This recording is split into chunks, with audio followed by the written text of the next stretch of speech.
Hey everyone, I'm Jeff Bunker, the drive coach and an engineering mentor for Team 5895 Petty Robotics. Welcome to episode 4 of Rebuilt Weekly Rundown, where we highlight FRC teams from around the world and the progress they're making during this build season. This week, we're going to focus on how teams are tackling packaging issues while zeroing in on their final design. So everybody's starting to get close to the finish line here. Competition season is right around the corner. We're also going to be thrilled to showcase some completed CAD models that illustrate the thoughtful design choices being made as these teams refine their robot mechanisms. Many of the teams featured are sharing open build blogs through the Open Alliance on Chief Delphi, but if your team has something you want highlighted, post in the comments or head over to the fun Discord link below and post in the FRC chat so we can check it out. Let's get to it. All right, so first up we have FRC 2265, the Iron Maidens out of the Bronx, New York. What I wanted to highlight here with the 2265 build is their endgame approach. So this is actually a photo of what I believe is a prototype, but what's interesting about this is they have the same elevator style that we're seeing from a lot of different teams, that reciprocating elevator with a modest height, but they actually have an approach that allows them to engage the tower from one of the sides, either the left or right, and climb up the outer, ends of the rungs. What's great about this is that it opens up the ability for their teammates to climb up the tower with them, or maybe after them, or even before them. So it opens up the possibility of maximizing endgame value and points for their alliance, while offering a pretty unique and creative approach to packaging as well. So it uses a very familiar mechanism, but they're using it in a relatively unapproached way. So yeah, great job from the Iron Maidens. Really excited to see how this progresses, and hopefully we'll see an active final product on their robot come competition season. Before we get to our next segment, we'd like to thank the following. AndyMark provides superior service and reliability that teams expect at AndyMark.com. From the Robotics Launcher Expansion Kit to the SDS MK4 and 5 Swerve modules, your team can be ready for rebuild. Don't forget to stock up on game-specific elements, bumper kits, and new for 2026 products at AndyMark.com. Next, we're going to be covering Team 2826, Wave Robotics, representing Oshkosh, Wisconsin. Wave, they have produced some of the most interesting, comprehensive designs I've ever seen in FRC. Their 2015 robot was a work of art. And I wanted to highlight their current shooter, or I'll say turret shooter, hybrid design here, because everybody is quickly finding out that Rebuilt is really, a significant packaging challenge when it comes to robot design.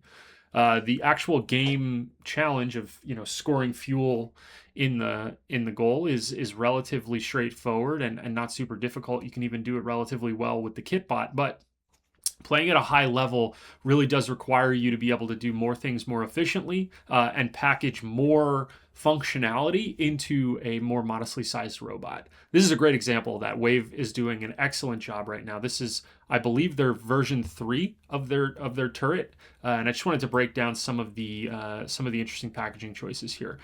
The big thing that I noticed on this is they have a full turret that has the the rotation, the heading rotation for the shooter, and then the shooter does have an active hood. What I want to point out here is this motor set here is on a smaller set of bevel gears, which is running their flywheel. And then coaxially to that, you see a larger set of bevel gears, or miter gears maybe, that is running their shooter. So they're able to vertically package 2 motors for 2 direct applications inside of the footprint of their turret itself without impacting the ball path. And then in addition to that, they have a very well maintained and well framed out turret design here for the outer ring of the turret. You see 3 layers of large turret gearing, and then you see individual motors that are tracking, or rather functioning and engaging with each one of those rings of gears, or gear rings rather. So super excited to see how this comes to fruition as well. I think Wave is going to put up a very, very impressive robot this year. And I'm really excited to see some examples of how this coaxial or dual coaxial, miter gear, bevel gear situation transpires. I think you'll see a high level of functionality in a very small package from Wave. Next up, we're going to be covering Team 4561, the Terabytes, out of Research Triangle Park, North Carolina. Terabytes have been doing a great job documenting their progress and their advancements throughout the build season so far. And this is what they're calling on their build thread something close to their final robot design. So I thought maybe we could go through it today. So first off, very common approach that a lot of teams are selecting right now. You have the linear slide expandable hopper, and it looks like their intake rotates out on a standard slap down pivot type mechanism to expand that hopper out. I imagine this hopper will be spring loaded to want to retract automatically as the intake retracts as well. So really cool design. We've seen this implemented on some other robots in previous games, 2017, 2020, and maybe 2022. What's nice about this is it gives you great agitation for a relatively simple mechanism and a limited number of degrees of freedom. So that is a great choice for the Terabytes.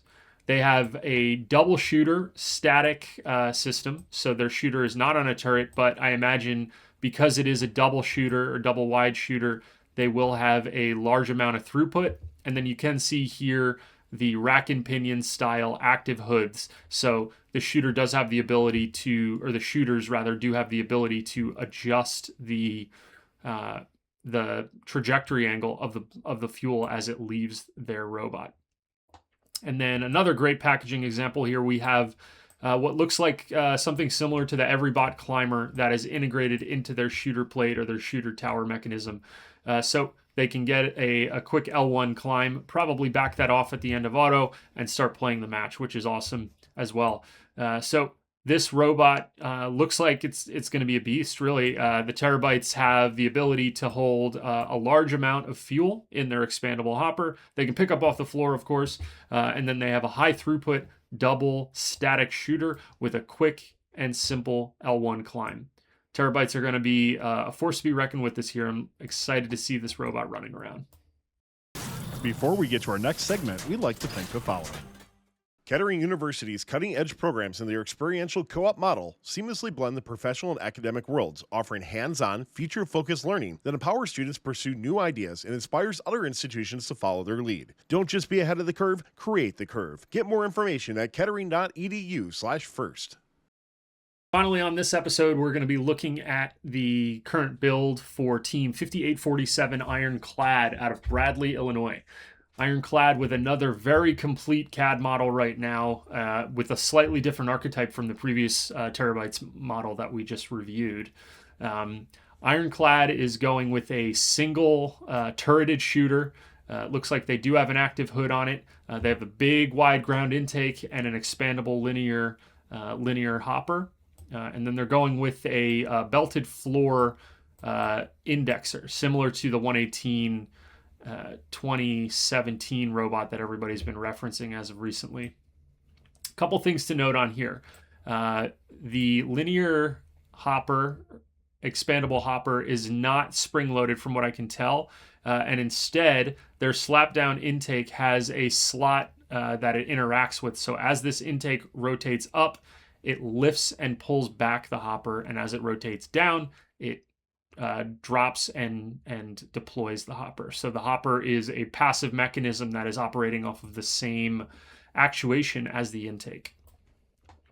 They do have a relatively well-built and well-packaged turret. They have their active hood, their big brass momentum wheel or flywheel, which is running off of, and then their flywheel stack is running off of two Krakens with two X40s, Kraken X40s running their hood, or one running their hood and then another X40 running their flywheel from a belt transfer. So looks like two X60s and an X40 running the actual flywheel, which will give them a ton of power. A couple things, other things to point out. They have a relatively simple A telescoping tube L1 climber with a dual hook on it gives them approachability, variability, and flexibility, all running off of a single Kraken with a planetary gear set. And then you'll notice here that they do actually do something very, very smart, in my opinion. They're placing their vision assets, their cameras, and they're actually showing the field of view as this little, little like pyramid shape expansion or projection shape. This is super important because what they're able to do with this level of representation is make sure that there's no robot assets, no other parts or subsystems that are swinging into or moving into, at least temporarily or permanently, the field of view of these cameras. So they can make sure that their camera field of view is never obstructed by the robot itself, which is a great practice and something that I recommend any team using vision do in their CAD models to confirm before building the robot and realizing that your cameras are partially blocked. In addition to that, they have a battery system which is under their intake or under their indexer, and based off of the belting that's running over the top, my assumption is that this battery door will come out or come down from the bottom, so they'll be able to access their battery via that hatch underneath the robot, as well as their inverted electrical board or electrical pan. So great packaging approach by Ironclad. Really excited to see how this turret behaves and see what sort of vision magic they can make happen. Excited to see 5847 hit the field soon. We'll be definitely watching this one closely. Thanks for watching this episode of Rebuilt Weekly Rundown. If you want to get involved, drop a comment on this video or head to the fun Discord linked in the description and share a cool video or update from your team. Make sure you're subscribed to Fun so you don't miss any future episodes, and if you enjoyed this breakdown, please give it a like. Thanks for watching. We'll see you next time. Thanks for watching. Don't forget to like, subscribe, and click the bell to stay up to date on future fun videos.